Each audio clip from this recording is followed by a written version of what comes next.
Anthony Aguilar is a retired lieutenant colonel who served for 25 years in the U.S. Army Special Forces as a Green Beret.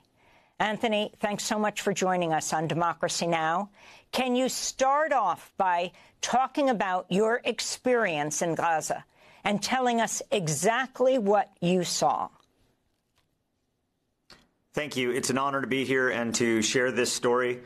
I do not call this my story. I call this the story of the oppressed, the story of the Palestinians in Gaza who are dying at the hands of starvation and violence.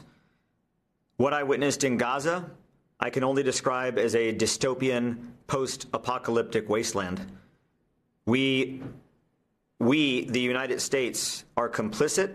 We are involved, hand in hand, in the atrocities and the genocide that is currently undergoing in Gaza.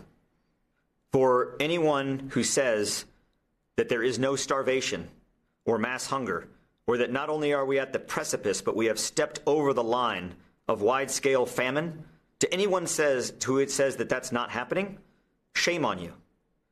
Shame on you. It's inhumane. What I witnessed in Gaza at all 4 distribution sites, I didn't just go to one for a photo op.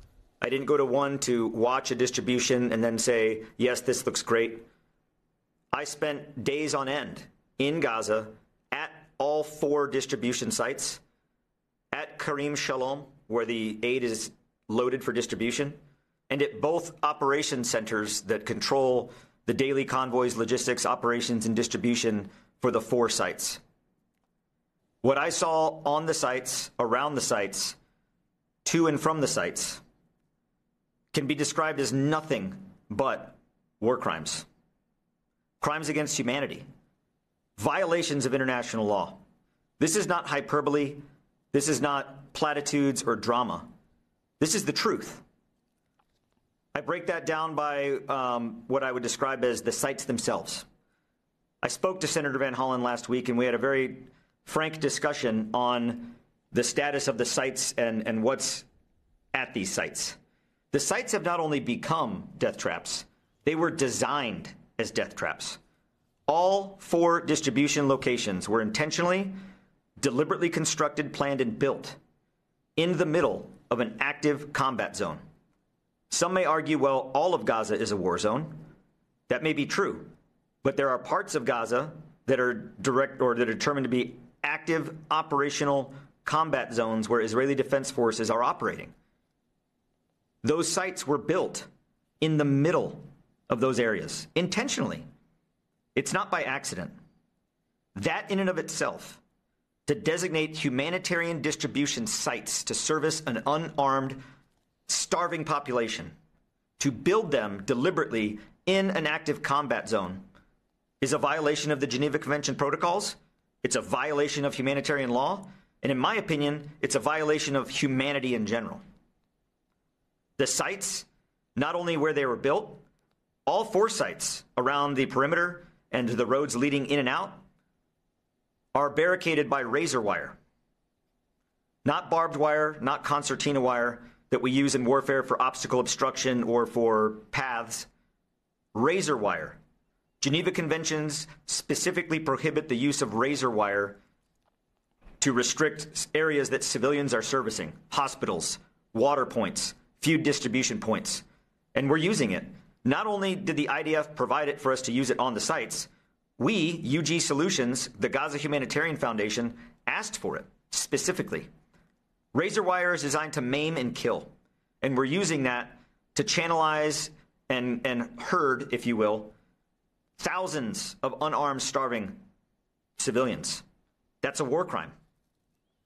The actions on the sites, escalation of force, no standard operating procedures to dictate that. No rules of engagement provided to the armed contractors on the ground. The indiscriminate use of force, lethal and non-lethal, against unarmed civilians.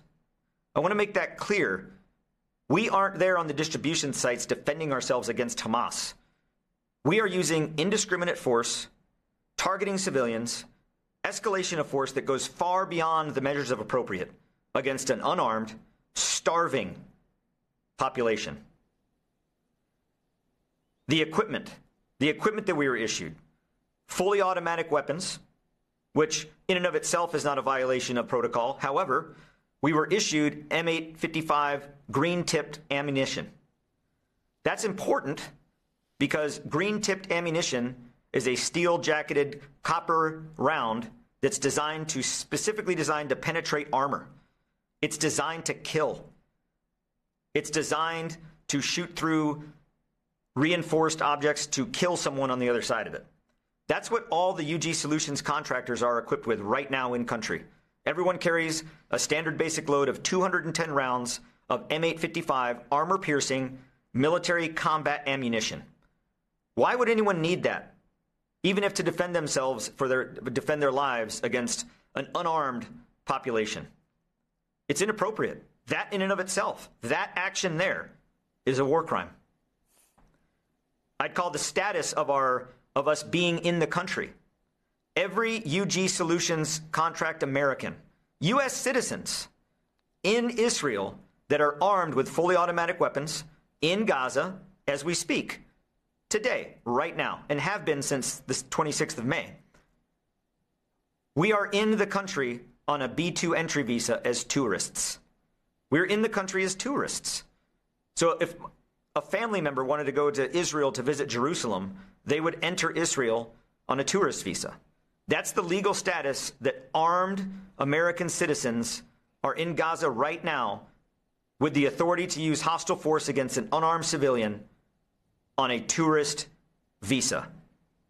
That is a violation of humanitarian international law, period. The things that I just described are not just opinions, they're facts. The sites were designed to lure, bait, aid, and kill. The food that we distribute, nowhere near enough. To Mr. Johnny Moore, shame on you for celebrating 92 million meals delivered into Gaza. Shame on you. It's a very simple equation. 92 divided by 2.2 million people divided by 3 million or 3 meals a day. That's what GHF proclaims. We've been distributing aid since the 26th of May. 26th May to now the 29th of June. 64 days of continuous distribution. And we've only managed to distribute 92 million meals. When you break that down, again, it's a simple equation. That's 14 days of meals. So out of 64 days, we've provided 14 days of meals to the entire population in the enclave of Gaza. That's inhumane. That would be like saying that you only eat every fourth day. You only eat on Thursday and you only eat on Monday. And to say that that's humanitarian? So to anyone that says that that's enough or not even close to enough, the narrative of GHF needs help to do the rest, you don't need help because you're not anywhere close to where we need to be. The fact is the Gaza Humanitarian Foundation is not trained, equipped, manned, or staffed to run humanitarian aid and humanitarian assistance of this magnitude. The Gaza Humanitarian Foundation needs to be defunded, shut down, and the United Nations needs to be allowed back in full scale, supported by the United States, resourced, helped. Instead of giving the Gaza Humanitarian Foundation $60 million, use that $60 million to support the United Nations mechanism to get 400 sites back to operating, to feed 2.1 million people every day. That was the capacity of the United Nations. So what I saw in Gaza, to me, concerns me as an American. What we are doing in Gaza, in being complicit with what the Israeli Defense Forces are doing, is un-American. I didn't come forward to talk because I want to disregard the struggle and the fight. I stand with Israel against Hamas in their atrocities. The world stands with Israel against Hamas in their atrocities. No one would argue that October 7th wasn't atrocious. But if we as a nation, the United States, and Israel, one of our closest allies, if we go down the road of saying we're doing what Hamas did and saying that that's okay, we are losing our humanity. And we cannot go down that road. It's un-American. It's not in line with our values.